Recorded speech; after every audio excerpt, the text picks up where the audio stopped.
suis le professeur Guy Diakhaté, je suis sociologue, je suis enseignant-chercheur au département des psychologues conseillers de l'Université Cheikh Anta Diop de Dakar et je suis le président du conseil scientifique de l'Institut africain de Conakry.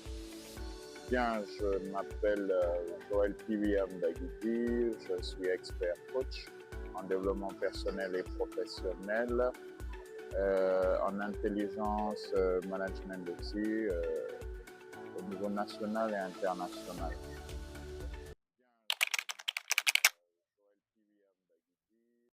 La santé mentale, c'est une perturbation qui atteint de façon profonde ou superficielle le psychisme de l'individu et l'incline à adopter un type de comportement qui n'est pas toujours en adéquation avec les exigences de la vie ordinaire.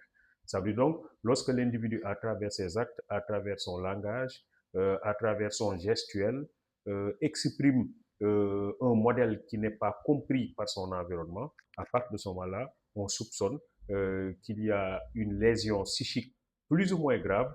La lésion peut être superficielle, elle peut être beaucoup plus profonde, mais dans tous les cas, il y a une inadaptation de l'individu aux exigences de la vie ordinaire, c'est-à-dire donc aux exigences de la vie, de l'environnement dans lequel il se déploie.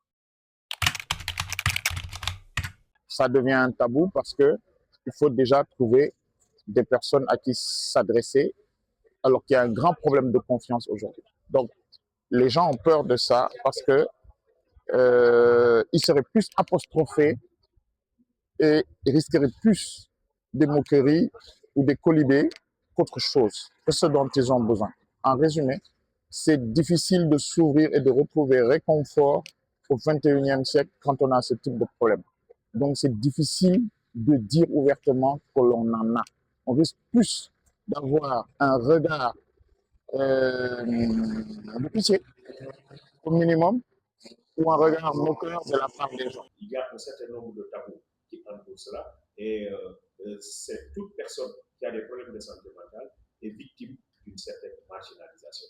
Et c'est là où la chose peut s'aggraver et c'est là où on a des problèmes d'accompagnement de la part de l'environnement et notamment de l'environnement familial parce qu'on considère qu'on est en présence d'un acteur qui a enfreint les valeurs fondamentales qui déterminent le fonctionnement de la communauté et qui, en conséquence, est victime d'une punition qu'il mérite. Alors tout se passe comme si la perturbation mentale se présenterait comme une prison ouverte.